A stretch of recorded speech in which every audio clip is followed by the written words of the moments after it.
बिस्मिल्लाहिर्रहमानिर्रहीम। अस्सलाम वालेकुम स्टूडेंट्स, कैसे हैं आप सब।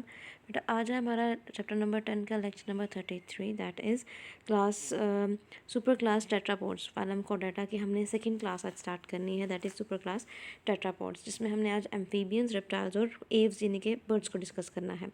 सबसे पहले बात करते हैं एम्फीबियंस की। एम्फीबियंस बेसिकली इनमें क्योंकि जैसे कि हमने प्रीवियस लेक्चर में डिस्कस किया था कि टेट्रापोड्स को हम 4 फुटेड एनिमल्स में कंसिडर करते हैं, तो एम्फीबियंस वो एनिमल्स हैं या वो क्लास है जिसमें आप कह सकते हैं कि इन्वेडर्स ऑफ लैंड जिनको कंसिडर किया जाता है।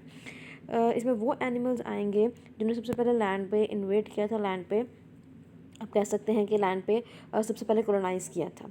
इनकी बॉडी में वेरिएशन नज़र आती है क्योंकि डिफरेंट एम्फीबियंस हैं, डिफरेंट टाइप्स ऑफ एम्फीबियंस हैं, तो इनकी बॉडी जो है वो वेरिएबल होती है, यानी कि या तो विद टेल्ड होती है या विदाउट टेल होती है। ठीक है, इनमें या तो टेल प्रेजेंट होती है या कुछ एम्फीबियंस में टेल एब्सेंट होती है, इसलिए बॉडी में वेरिएशन है। स्किन इनकी स्मूथ होती है, मॉइस्ट होती है और इसमें बहुत सारे ग्लैंड्स प्रेजेंट होते हैं। कुछ केसेस में कुछ एम्फीबियंस में ये ग्लैंड्स जो हैं वो पॉइजनस भी हो सकते हैं। स्किन पर पिगमेंटेड सेल्स प्रेजेंट होते हैं और इनकी स्किन पर स्केल्स नहीं होते। इनकी स्किन पर जो पिगमेंटेड सेल्स प्रेजेंट होते हैं उनको हम क्रोमेटोफोर्स का नाम भी देते हैं। अब जैसे कि कहा कि इनमें 4 फुटेड है, यानी कि इनमें पेयर ऑफ लिम्स प्रेजेंट होते हैं टेट्रापोड्स में। तो एम्फीबियंस के लिम्स जो हैं वो मोस्टली यूजुअली हम कहते हैं 4 होते हैं। कुछ इसमें स्पीशीज़ या कुछ एम्फीबियंस जो हैं वो लेगलेस होते हैं, लाइक कैसिलियंस जो हैं, और कुछ जो हैं इनमें वेब फीट भी प्रेजेंट होते हैं। Amphibians are least in number, और लैंड पे इनकी अडेप्टेशंस की बात की जाए तो ये बहुत कम अडेप्टेड होते हैं। ठीक है, और ये कोल्ड ब्लडेड एनिमल्स में आते हैं। कोल्ड ब्लडेड एनिमल्स क्या होते हैं? कोल्ड ब्लडेड एनिमल्स को हम ऐसे डिफाइन कर सकते हैं कि वो एनिमल्स जो अपने अपने इंटरनल बॉडी टेम्परेचर को रेगुलेट नहीं करते, अपनी सराउंडिंग इन्वायरमेंट के टेम्परेचर में जो चेंज आता है उसके अकॉर्डिंग। ठीक है, यानी कि वो एनिमल्स जो अगर सराउंडिंग टेम्परेचर चेंज हो रहा है, उनके इर्द गिर्द का जो माहौल है उसका दर्जा हरारत अगर तब्दील हो रहा है, तो ये अपने बॉडी टेम्परेचर को रेगुलेट नहीं कर पाते हैं, अपने इंटरनल बॉडी टेम्परेचर को रेगुलेट नहीं कर पाते हैं। इसमें आप एग्जांपल दे सकते हो रेप्टाइल्स की, एम्फीबियंस की, फिशेस की, इंसेक्ट्स की। ठीक है, ऑल दीज ग्रुप्स और all these animals belonging to these groups are basically cold blooded animals. Winter में ये हाइबरनेट कर लेते हैं, यानी कि ये एक स्लीपिंग कंडीशन है, या हम कह सकते हैं कि इनएक्टिव स्टेट है कि जब सर्दियाँ आती हैं, जब टेम्परेचर बहुत कम हो जाता है तो ये खुद को छुपा लेते हैं, ये स्लीपिंग या इनएक्टिव स्टेट में चले जाते हैं। जबकि गर्मियों में ये खुद को एस्टिवेट करते हैं, it's also kind of sleeping condition. अगर इनको प्रॉपर्ली डिफाइन किया जाए इन टर्म्स को तो हम हाइबरनेट कह सकते हैं वो कंडीशन जिसमें आप कह सकते हो कि एक एनिमल या जो एंडोथर्म्स हैं, जो कि बेसिकली कोल्ड नॉट एंडोथर्म्स, जो कोल्ड ब्लडेड एनिमल्स हैं, उनमें हाइबरनेशन का मतलब है कि उनकी एक्टिविटी मिनिमल एक्टिविटी होती है, मेटाबॉलिकली डिप्रेस्ड होते हैं, मेटाबॉलिकली उन मेटाबॉलिक एक्टिविटीज़ उनमें परफॉर्म नहीं होती। उसी तरह से जब आप एस्टिवेट या एस्टिवेशन की बात कर रहे हो तो ये डोमेंसी कंडीशन है, यानी कि उनको आम जुबान में ये कह सकते हैं कि सर्दियों में और गर्मियों में ये एनिमल्स जो है खुद को छुपा लेते हैं। ठीक है, सर्दी और गर्मी में छुपना is hibernation and aestivation. Aestivation की टर्म प्लांट्स के लिए भी यूज़ होती है, बट वो डिफरेंट है, उसमें आप अरेंजमेंट की बात करते हो। एक फ्लावर में फ्लावर के ओपन होने से पहले पेटल्स और सेपल्स की जो अरेंजमेंट है वो एस्टिवेशन कहलाती है, बट वो प्लांट्स के लिए। ये जो टर्म यूज़ हो रही है ये एनिमल्स के लिए यूज़ हो रही है। एम्फीबियंस का हार्ट 3 चैम्बर्ड होता है, जिसमें 2 आर्ट्रियम होते हैं और एक वेंट्रिकल प्रेजेंट होता है। साइनस वेनोसस और ट्रंकस आर्टरियोसिस भी इनमें मौजूद होती है। इनमें जो सर्कुलेशन होती है ब्लड की वो डबल सर्कुलेशन होती है। हार्ट के स्ट्रक्चर को डिटेल में हम डिस्कस करेंगे बट अपने अपकमिंग चैप्टर्स में। एम्फीबियंस का लार्वल स्टेज की बात की जाए या एडल्ट्स को देखा जाए तो इनमें रेस्पायरेशन 3 डिफरेंट मेथड से होती है। लार्वल स्टेज जो है वो गिल्स के थ्रू रेस्पायर करते हैं, जबकि एडल्ट्स जो है वो लंग्स के थ्रू या स्किन के थ्रू भी रेस्पायर कर सकते हैं। स्केलेटन इनका ज़्यादातर बोनी होता है। इनके सेक्सेस सेपरेट होते हैं, यानी कि मेल एम्फीबियंस भी होते हैं और फीमेल एम्फीबियंस भी होते हैं। फर्टिलाइजेशन इनमें एक्सटर्नल होती है और इनके अंदर लार्वल स्टेज भी प्रेजेंट है। इट मीन्स कि डेवलपमेंट जो वो डायरेक्ट नहीं इनडायरेक्ट होती है। उसके अलावा इनमें जो लार्वल स्टेज है उसमें चेंजेस आती हैं, वो एडल्ट में चेंज होते हैं, तो इट मीन्स इनमें कौन सा प्रोसेस होगा? This will be Metamorphosis. तो इनमें मेटामॉर्फोसिस का जैसे पीछे भी हम डिस्कस कर चुके हैं, मेटामॉर्फोसिस किसे कहते हैं? एक एब्रप्ट सडन चेंज आता है ड्यूरिंग लाइफ साइकिल स्ट्रक्चर या फॉर्म में। ठीक है, जैसे एक लार्वल स्टेज है तो उस लार्वल स्टेज की डिफरेंट फॉर्म्स होंगी, मॉर्फोलॉजिकल चेंजेस आएंगी, मॉर्फोलॉजिकल फॉर्म्स होंगी जो आगे जाके एक एडल्ट एम्फीबियन में चेंज होगा। एम्फीबियंस को एनएमनियोट्स कहा जाता है। एनएमनियोट्स क्या होते हैं? वो एनिमल्स जिनमें एमनियन या एक्स्ट्रा एम्ब्रियोनिक मेम्ब्रेन्स ना मौजूद हों उनको हम एन एमनियोट्स कहते हैं। जैसे फिशेज़ हैं या जो एम्फीबियंस हैं, ऑल आर एन एमनियोट्स। ठीक है, एन एमनियोट्स यानी कि just consider this is a embryo. इसकी सराउंडिंग पे हम कहते हैं कि इसमें मेम्ब्रेन्स प्रेजेंट होती हैं। एमनियन है, एलेंटॉइस है, कोरियन है, ये वो मेम्ब्रेन्स हैं जो बेसिकली एम्ब्रियो को प्रोटेक्ट कर रही होती हैं, उसको नरिशमेंट प्रोवाइड कर रही होती हैं। तो एम्फीबियंस के एम्ब्रियो की सराउंडिंग पे इस तरह की कोई मेम्ब्रेन प्रेजेंट नहीं होती, इसलिए इनको हम एन एमनियोट्स कहते हैं। एक बहुत इंपॉर्टेंट क्वेश्चन, एम्फीबियंस को एम्फीबियंस या एम्फीबियस भी कहा जाता है बिकॉज इनकी डुअल लाइफ होती है। मतलब ये लैंड पर भी सर्वाइव कर सकते हैं और वाटर पर भी सर्वाइव कर सकते हैं। तो इनको जिंदा रहने के लिए दोनों कंडीशंस रिक्वायर्ड होते हैं। That's why these are least adapted on land. Examples की बात करें तो फ्रॉग और टोड दोनों डिफरेंट हैं, देखने में दोनों मेंढक की तरह लगते हैं, बट फ्रॉग अलग कैटेगरी है और टोड जो है वो अलग स्पीशी है। वो था टेललेस, ये एम्फीबियंस हैं लेकिन टेल इनमें नहीं होती। जबकि सैलमेंडर्स और न्यूट की बात की जाए तो ये टेल्ड एम्फीबियंस में आते हैं। After that next class is reptilia. Reptiles जो हैं ये सबसे पहले आप कह सकते हो कि फर्स्ट सक्सेसफुल लैंड प्लांट्स हैं जो आप कह सकते हो कि अर्थ प्लैनेट पे या टेरेस्ट्रियल इन्वायरमेंट में देखे गए थे, क्योंकि अपनी पूरी की पूरी लाइफ साइकिल जो है वो लैंड पर ही कंप्लीट करते हैं। इनकी अगर हम स्किन के लिहाज से बात करें तो इनकी ड्राई स्किन होती है, स्केली स्किन होती है, जिसकी वजह से ये लैंड पे सर्वाइव कर सकते हैं। इनका हार्ट जो है वो उसका मोस्ट ऑफ द कहने के रेप्टाइल्स जो है इनका रेप्टाइल्स में हार्ट जो है वो इनकम्प्लीट पार्टीशन देखा जाता है, यानी कि इनके अंदर प्रॉपरली 4 चैम्बर्स नहीं होते हैं। वेंट्रिकल इसमें कम्प्लीटली अलग नहीं हुआ होता, इसलिए ज़्यादा ऑक्सीजन जो है वो ब्लड सर्कुलेशन के जरिए सप्लाई की जाती है। जबकि जो क्रोकोडाइल जो कि रेप्टाइल्स में पाया जाता है उसका जो वेंट्रिकल है वो पूरी तरह से 2 पार्ट्स में अलग हुआ होता है। अब यहाँ पे देखें, आपके साथ एक इमेज शेयर की है, यहाँ पे देखें वेंट्रिकल जो है इसका एक ही पार्ट है, तो इसको हम इनकम्प्लीट पार्टीशन कहते हैं। अगर ये दरमियान से पार्टीशनड हो, इस तरह से 2 पार्ट्स में डिवाइडेड हो, तो ये आपके पास आ जाएगा 4 चैम्बर्ड हार्ट। बट इनके अंदर 3 to 4 chambered heart he consider किया जाता है। But most of the cases reptiles में वेंट्रिकल की पार्टीशनिंग कंप्लीट नहीं होती। एज ए सेड कि हम इस हार्ट वाले पोर्शन को डिटेल में नेक्स्ट अपकमिंग चैप्टर्स में डिस्कस करेंगे। इनमें लिम्स जो हैं वो बेटर डेवलप्ड होते हैं। बेटर डेवलप्ड क्यों होते हैं? क्योंकि इनमें लोकोमोशन, एफिशिएंट लोकोमोशन के लिए इनमें ये एडेप्टेशन भी देखे जाते हैं कि इनके लिम्स जो हैं बहुत ज़्यादातर रेप्टाइल्स में बहुत ज़्यादा अच्छी तरह से वेल डेवलप्ड होते हैं। इंटरनल फर्टिलाइजेशन के लिए इनके अंदर कपलेटरी आर्गन डेवलप होता है। इनके एग्स जो हैं ये अपने एग को ले करते हैं, अंडे देते हैं ये, लेकिन शेल्ड एग होते हैं। ठीक है, इनके एग की सराउंडिंग में प्रॉपर शेल प्रेजेंट होता है। तो एग्स जो हैं इनके लार्ज होते हैं, एमनियोटिक होते हैं और उसके अंदर बहुत ज़्यादा यॉक भी प्रेजेंट होती है। तो इट मीन्स के एमनियोटिक हैं, तो इट मीन्स के इनके एग अगर एमनियोटिक है तो रेप्टाइल्स को आप एमनियोटिक या एमनियोट्स ही कहोगे। शेल इसका लीदरी होता है जो ड्राइनेस को भी रेजिस्ट कर सकता है और किसी भी तरह की इंजरी से भी एम्ब्रियो को या इंटरनल स्ट्रक्चर्स को, इंटरनल मेम्ब्रेन्स और एग को प्रोटेक्ट कर सकता है। अब मैंने कहा कि रेप्टाइल्स जो हैं दीज आर एमनियोट्स। एमनियोट्स का मतलब क्या होगा कि इनके अंदर जो प्रोटेक्टिव एम्ब्रियोनिक मेम्ब्रेन्स हैं वो मौजूद होती हैं। वो कौन कौन सी मेम्ब्रेन्स हैं? एमनियन है, एलेंटॉइस है और कोरियन है। ये वो मेम्ब्रेन्स हैं जो एम्फीबियंस के अंदर एम्ब्रियो की सराउंडिंग पे मौजूद नहीं होती। जैसे कि आप ये देख सकते हैं, शेल के अंदर कोरियन, देन उसके अंदर एमनियोटिक फ्लूइड जो कि एमनियन के अंदर मौजूद होता है, फिर उसके अंदर एम्ब्रियो और एलेंटॉइस और उसके साथ साथ यॉक और यॉक सैक। तो ये जो एमनियन है, ये एलेंटॉइस है और कोरियन है, ये एम्ब्रियो को बेसिकली प्रोटेक्ट कर रही होती हैं। ठीक है, एम्ब्रियो को प्रोटेक्ट करने का मतलब क्या है? किसी भी शॉक से, किसी भी तरह के झटके से उसको प्रोटेक्ट करेंगी। नरिशमेंट का मतलब क्या है? गैसेस की एक्सचेंजिंग करवाएंगी, न्यूट्रिएंट सप्लाई करवाएंगी, वेस्ट को रिमूव करना है, तो उन सारे कामों में ये इन्वॉल्व होते हैं। तो ये मेम्ब्रेन्स जो हैं एम्ब्रियो के इर्द गिर्द मौजूद होती हैं और ये डिफरेंट अपना अपना स्पेसिफिक फंक्शन परफॉर्म कर रही होती हैं। लाइक एम्फीबियंस, रेप्टाइल्स भी कोल्ड ब्लडेड एनिमल्स में ही आते हैं। ये भी विंटर में हाइबरनेट करते हैं, विंटर में यानी कि सर्दी में छुप जाते हैं। अकॉर्डिंग टू एवोल्यूशन या जियोलॉजिकल टाइम चार्ट, रेप्टाइल्स जो है वो एम्फीबियन से इवॉल्व हुए हैं, तो इसलिए ये पूरी तरह से टेरेस्ट्रियल हैं, ये पानी पे नहीं रहते।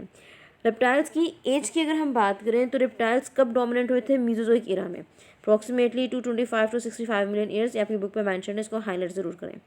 जो रेप्टाइल्स की क्लाइमेट है, रेप्टाइल्स के लिए जो कंडीशंस, फेवरेबल कंडीशंस के लिहाज से बात करें तो टर्शरी पीरियड में ही रेप्टाइल्स के लिए जो क्लाइमेट सूटेबल कंसिडर किया जाता था वो लेस फेवरेबल हो गया था, जिसकी वजह से बहुत सारे जो हैं वो एक्सटिंक्ट हो गए थे। तो आउट ऑफ डोजन या उससे ज़्यादा जो मेन लाइन्स अभी मौजूद हैं उसमें से सिर्फ 4, यानी कि 4 में से 12 जो है वो एग्जिस्ट कर रहे हैं इन्वायरमेंटल कंडीशंस कम फेवरेबल, कम मुनासिब होने की वजह से ज़्यादातर रिप्टाइल्स जो है वो सर्वाइव नहीं कर सके। अब जो रिप्टाइल्स प्रेजेंट हैं वो किस तरह के हैं? अब जो रिप्टाइल्स प्रेजेंट हैं उनके बारे में जियोलॉजिकल टाइम चार्ट के अकॉर्डिंग, एवोल्यूशन के अकॉर्डिंग कहा जाता है they have been drive from dinosaurs. कौन से ईरा या कौन सी पीरियड के, जुरासिक और क्रिटेशियस पीरियड के जो डायनासोर्स थे उनसे रिप्टाइल्स ड्राइव हुए हैं। मॉडर्न रिप्टाइल्स कहाँ पे पाए जाते हैं? ज़्यादातर टेम्परेट और ट्रॉपिकल जोन में, लेकिन ज़्यादातर वो किस जगह को फ्लोरिश करते हैं, कहाँ पे ज़्यादा उनको कहने के वो अपनी आबादी बना रहे हैं, फल फूल रहे हैं, वो ट्रॉपिकल जोन है। लिजर्ड्स और स्नेक्स बहुत कॉमन रिप्टाइल्स हैं। टिटोरा ऑफ न्यूजीलैंड जो है वो ज़्यादातर तब तक सर्वाइव करता है जब तक उसमें उसकी सराउंडिंग इन्वायरमेंट में ज़्यादा चेंज ना आए। और क्रोकोडाइल्स भी रिप्टाइल्स हैं, लेकिन these are modern but these are the reptiles जो कि जिनसे ज़्यादातर आप कह सकते हैं कि जो मॉडर्न बर्ड्स राइट नाउ मौजूद हैं हमारे इर्द गिर्द, वो बर्ड्स जो इन्हीं क्रोकोडाइल से इवॉल्व हुए हैं। तो जो हम अगर सीक्वेंस बताएं अपना एवोल्यूशनरी सीक्वेंस, तो जो इन वर्टिब्रेट्स हैं उनसे आगे जो आगे वर्टिब्रेट्स आते हैं उसमें सीक्वेंस के लिहाज से फिशेस से एम्फीबियंस, एम्फीबियंस से रिप्टाइल्स, और रिप्टाइल से आगे बर्ड्स और मैमल्स की कैटेगराइजेशन आती है। ये आपके सामने डिफरेंट टाइप्स के रेप्टाइल्स मैंने शेयर किए हैं। टॉर्टोइज है, देन टर्टल है, स्नेक है, क्रोकोडाइल है, लिजर्ड है, गेक्को है, कैमिलियन है, स्किंक है। ये डिफरेंट टाइप्स के रेप्टाइल्स हैं जो सारे के सारे लैंड यानी कि टेरेस्ट्रियल इन्वायरमेंट में रहते हैं। Third class is class Aves यानी कि बर्ड्स। बर्ड्स और मैमल्स रेप्टाइल्स से एवॉल्व हुए अलॉन्ग डिफरेंट लाइंस। इनमें एनिमल किंगडम में जो सबसे ज़्यादा डेवलपमेंट देखी जाती है, हाईएस्ट डेवलपमेंट जो देखी जाती है वो बर्ड्स में देखी जाती है। अब यहाँ पे एक इंपॉर्टेंट शॉर्ट क्वेश्चन भी बनता है। शॉर्ट क्वेश्चन अगर आप एम्फीबियंस की बात करें तो करेक्टर्स आ सकते हैं, एग्जांपल्स भी पूछी जा सकती हैं। उसी तरह से रेप्टाइल्स में आपको शॉर्ट क्वेश्चन जो है उसकी एज की बेस पे जो जुरासिक पीरियड का आपको बताया वो पूछा जा सकता है, या आपसे शॉर्ट क्वेश्चन के तौर पे इसकी एग्जांपल्स या करेक्टर्स पूछी जा सकती हैं। अब बर्ड्स में एक शॉर्ट क्वेश्चन बनता है दैट इज़ आर्कियोपेटेरस। ये अर्लीस्ट नाउन बर्ड है, फॉसिलाइज्ड बर्ड है जो अब ख़त्म हो चुका हुआ है। इसको लिजर्ड टेल्ड बर्ड भी कहा जाता है बिकॉज इसकी बॉडी में लिजर्ड की तरह की एक टेल प्रेजेंट होती थी। 2 स्पीशीज़ इसकी मिली हैं जुरासिक पीरियड से, इसके कहने के फॉसिल्स मिले हैं 2 स्पीशीज़ के। जुरासिक पीरियड के टाइम में जो रॉक्स मौजूद हैं, जो चट्टानें थी उसमें से इनके स्पीशीज़ मिले हैं। करैक्टर्स क्या हैं इसके? एक कौवे के जितने का इसका साइज़ होता था, ठीक है, और इसका स्कल जो है सेम वैसा स्कल है जो अब परिंदे जो मौजूद हैं प्रेजेंट डे के जो बर्ड्स हैं उनसे इसका स्कल मिलता है, लेकिन साइज़ जो है कौवे के जितना था।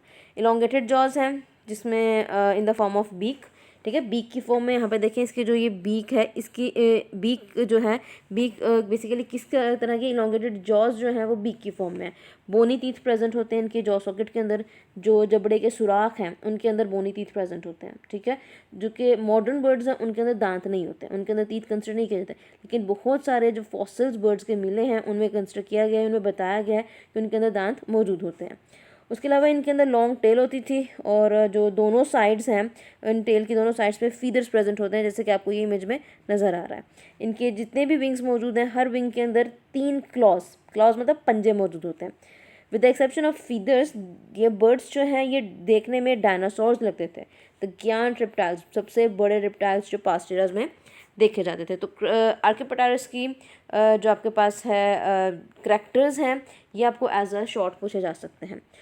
तो अब यहाँ पे अगर हम आर्कियोपेटेरस के करैक्टर्स के लिहाज से देखें तो ये जो एविडेंसेस मिले थे इनसे ये कहा गया था कि बर्ड्स जो हैं वो रेप्टाइल से इवॉल्व हुए हैं। आर्कियोपेटेरस और उसके अलावा जितने भी फॉसिलाइज्ड बर्ड्स मिले हैं उनके करैक्टर्स जो हैं रेप्टाइल्स और बर्ड्स जैसे थे। सो इट मीन्स कि these are the basic groups. इनमें आप कह सकते हो कि ये जो फॉसिल्स हैं या आर्कियोपेटेरस वगैरह हैं ये कनेक्टिंग लिंक बनाते हैं बिटवीन द 2 ग्रुप्स, ठीक है। तो बेसिक ग्रुप्स जो हैं यहाँ पे 2 बेसिक ग्रुप्स जो हैं, इन 2 बेसिक ग्रुप्स के दरमियान में जो कनेक्शन या कनेक्टिंग लिंक बनता है वो इन्हीं एविडेंसेस की बेस पे बनता है। करैक्टर्स के लिहाज से बात करें, इनकी बॉडी कैसी है, आपने इन करैक्टर्स को बेटा एज ए शॉर्ट क्वेश्चन तैयार करना है। स्ट्रीमलाइंड और स्पिंडल शेप्ड। इनकी बॉडी में 4 डिवीजन्स हैं, यानी कि कितने पार्ट्स हैं? Head, neck, trunk and tail. ये वार्म ब्लड एनिमल्स में आते हैं। वो एनिमल्स जो अपनी सराउंडिंग इन्वायरमेंट में अगर टेम्परेचर चेंज हो तो अपने इंटरनल बॉडी टेम्परेचर को रेगुलेट करते हैं, मेंटेन करते हैं। लिम्स कैसे हैं इनके 4 लिम्स जो है वो मॉडिफाइड होते हैं विंग्स में, किस काम के लिए, फ्लाइंग के लिए।